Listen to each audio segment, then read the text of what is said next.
Hey everyone, welcome back. Hope you're having a fantastic day so far. So, next year in 2025, all Social Security beneficiaries will be receiving an increase in the form of a cost of living adjustment that is already guaranteed. It's set in stone.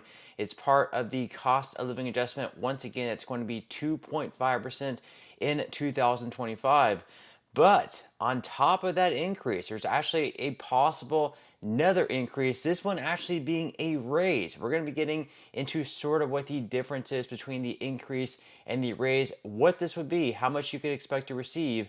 But before we go ahead and dive into it for today, if you would like to receive up to $18,000 in free stock or $18,000 in free cash, in a pinned comment below, I will be leaving a link to Webull.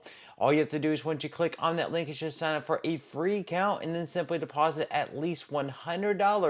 At that point in time, Webull will be sending you 6 free stocks worth all the way up to $18,000. Okay, so like I mentioned in the introduction of today's video, there's going to be at least one guaranteed increase in 2025. That, of course, is going to be in the form of the cost of living adjustment. That is something that's guaranteed to happen every single year as long as there is some sort of inflation taking place. And then inflation that they measured through the CPIW turned out to be 2.5%. So according to Social Security Matters, Social Security benefits and supplemental security income payments for more than 72.5 million Americans will increase by 2.5% in 2025. The Social Security Administration announced today, on average, Social Security retirement benefits will increase by about $50 per month starting in January. And over the last decade, the cost of living adjustment increase has averaged about 2.6%. The COLA was 3.2% in 2024. Nearly 68 million Social Security beneficiaries will see a 2.5% COLA beginning in January of 2025. Increased payments to nearly 7.5 million people receiving SSI will begin on December 31st of 2024.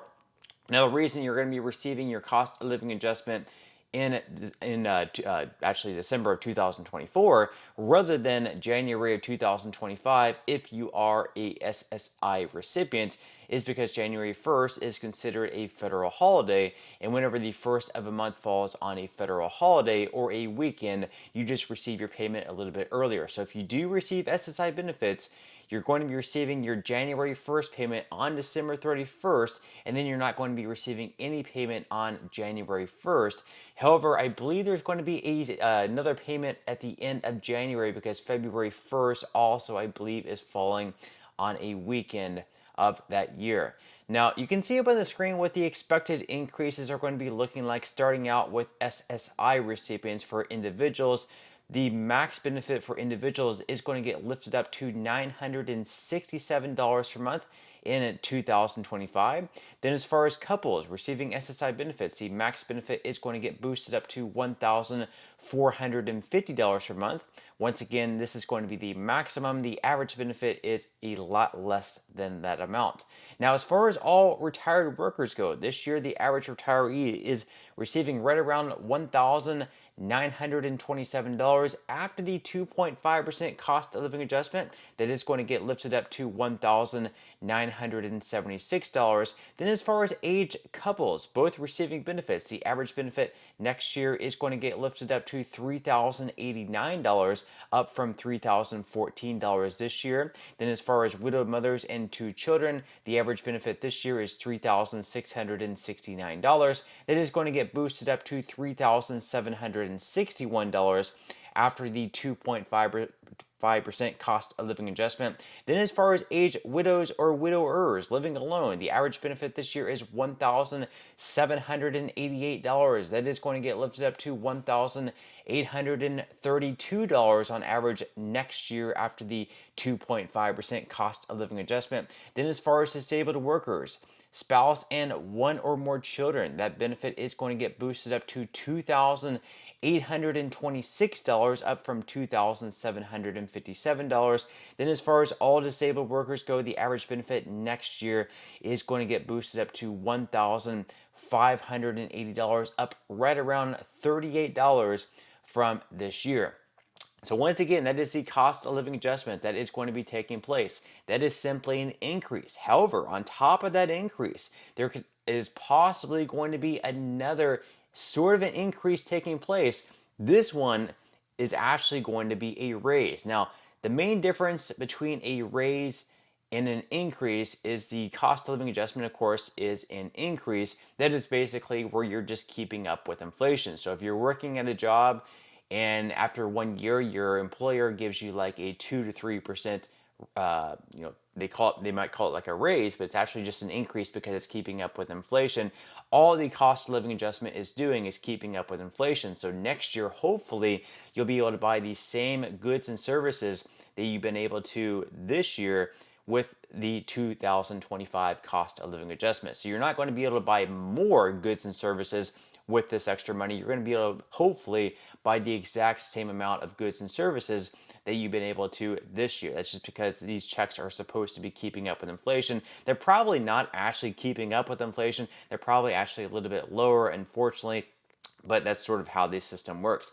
Now, a raise, on the other hand, would be where you're receiving even more money. So inflation might be here, but you're receiving this amount of money. That would be a raise where hopefully with that raise, you would actually be able to buy more goods and services with this extra money than what you were the previous year. Now, this bill, it's already passed in the House of Representatives. It would amount to a raise of anywhere between, let's say, like $350 to $700 on average. This would be a substantial amount of money. It, of course, would be a raise. Once again, this bill is called the Social Security Fairness Act. It already passed in the House with wide bipartisan support. We had Republicans backing it, we had Democrats backing it, and also right now in the Senate, it does have 63 co-sponsors of this bill. This bill has a ton of support.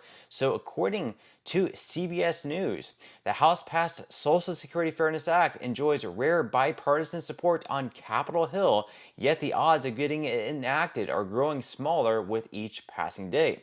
Lawmakers on both sides of the aisle are calling on Senate Majority Leader Chuck Schumer to schedule a vote on the bill that would expand Social Security benefits to roughly 2.8 million retirees. Schumer, a Democrat and co-sponsor of the legislation, could invoke a Senate rule that would skip a committee hearing and send the bill directly to a floor vote by the full Senate. The legislation would eliminate a provision that cuts Social Security payments to some retirees who also collect a pension from jobs not covered by the retirement program.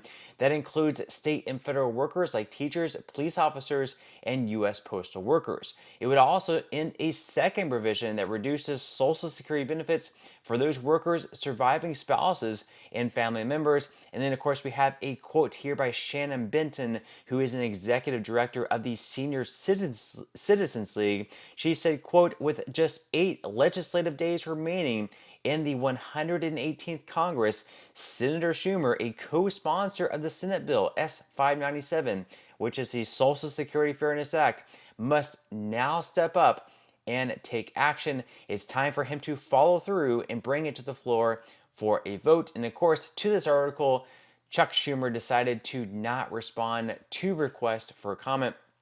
And Benton also went on to say that his office will probably say something about not having time because of the confirmation hearings, etc. We say add a day to the schedule. It's been done before. So obviously they want to get this thing done. They have 2 weeks to pass this legislation. The reason they have to do it within the next couple of weeks is the Senate will be going home in the latter parts of December, and then January 2025 marks the start of a new Congress. So whenever they start a new Congress, this bill is pretty much going to be declared dead. It will then have to be reintroduced in both the House as well as in the Senate, and then it will have to pass in the House once again. They'll basically have to start this whole process all over again. So the best chance to pass this bill, if they want to do so, is right here and now. But of course, leave your thoughts and comments below. Do you think this bill will pass?